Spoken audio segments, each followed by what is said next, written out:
goizasieran Esterrek esan duen bezala, adibide berdin asko izango ditugu, dano. Baina, bueno, bat kontatu bila eta iruditu zaigu hau oso interesgarria dela, ez? Bueno, CIA Automotive, entzun da izango dizue askoek, izenak dioen bezala automozioako piezak egiten dituen multinazional handi bat da. Europa mailan automozioko multinazionalik handienetariko bat. Eta multinazional honek badu lantegi bat Legazpin. Gutxigatik 250 langilera iriste ezten enpresa bat.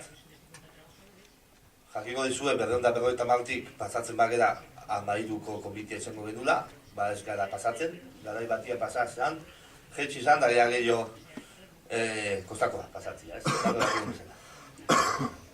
Bueno, ba, egia da, urte asko daramatzagula enpresa hortan antolaketa lan garrantzitsu bat egiten.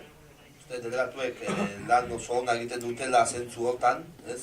Sekzio sindikala antolatu nahiean, afiliagoak antolatu nahiean. Adierazgarri nagusia da, 240 langiletik gutxi gora bera, 260 afiliatu ditugula. Eta hauteskundetan ere, hauteskalitza, normala bezala egian, afiliazio horrekin, handia da, ez? Behatziko komitian, 6 ordezkari ditugu.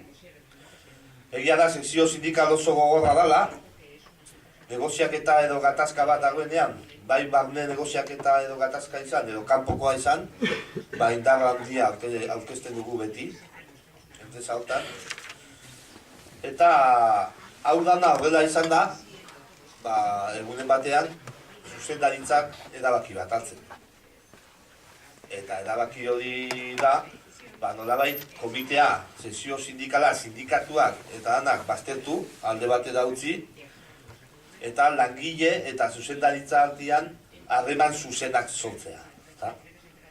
Hau da, egiten ari dan antolaketa lan hori edazo zuzena. Gubintzat hola hartu behar, ez? Gure antolaketari edazo zuzen bat izan zala. Horretarako, askotan egituten bezala, langile didana talde txikitan zatitu eta talde guztiekin zuzendaritza bilerak egiten azten da. Diola bezala, komitia, sindikatuak eta handak baztertuz. Hau ikusirik edako sesio sindikala ere lanean jartzen da, biltzen gara, hitz egiten dugu, nola egin aurre honi. Zelden esan duan bezala, gure antolaketari eraso bat bezala hartu genuen. Eta, hartzen gara, afiliatuen batzarrak egiten, jendeak hitz egiten banaman enpresan, afiliatuen batzarrak, batzarro orokorrak, guzti hau jendeak ikusteko bilera soil bat dirudiena bere atzetik gauza asko dituela, ez? Hau da nahi genunean, jendea esplikatu genionean publikoki eskatu genion langilei bilera hau eta ez joatea. Ez da erabaki erraza, zeren ez dut esan, baina ziel Legazpi forja bada. Eta forja deko lan gogorra da. Eta hor forjan daunean, pieza zutan eta tenazak inbultzaka, enkargagoa etortzea eta esaten zaitu juntzaitez bulegora eta laga hori eta juntain bulegoa eta iserian bilera batian, etortzea atzetik elakoa eta esatu ez, izegi forjan. Izegi forjan erkia ez da. Egia da, aurreneko bileretan, guk nahi baino jende gehiago joan dezala bilereta, baina egia da, ez genula modeman, segitu genula bilerak egiten, afiliatuen bilera jendeak egoten, eta segituan, bilera batzutan ez zan ino rejun, beste batzutan oso jende gutxi. Eta dagoeneko hilabete batzuk pasali da, ez direla horako bilera gehiago egon, eta badirudi momentuz, enpresak amodeman duela. Bueno, nik guzti honetatik, irakurketa asko egin ditzakegu, nik bi egingo ditut.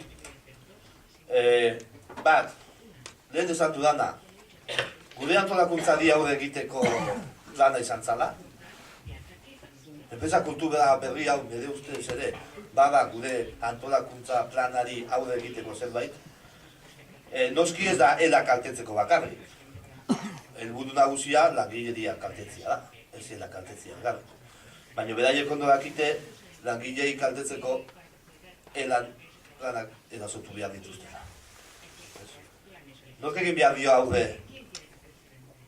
kultura berri honi, Euskal Herrian? Edo nor egiten ari da holako ekitaldia honen aurrean?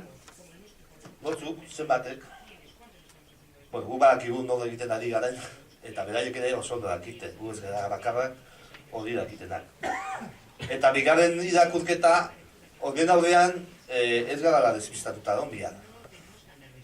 Lehen esan duan bezala ez da enpresa bakarra ari gertatzen dana, enpresa askotan ari dira bilerak bakarka egiten, edo langile bakarka, edo talde txikitan. Eta askotan pentsatzen dugu, bueno, baina eskubidea baken bilerak egiteko, ba, listo.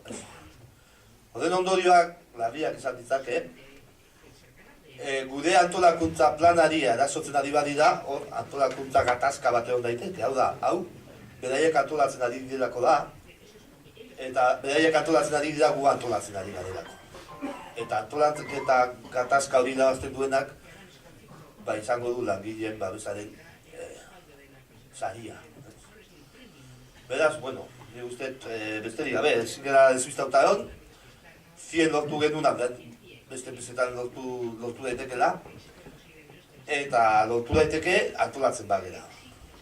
100 ere lortu genuen, antolatu eta geundelako, errezara esatia, urtetan egin den lan daga, eta hortan jarraitu behar dugu, horietan badeu lortuko deulako.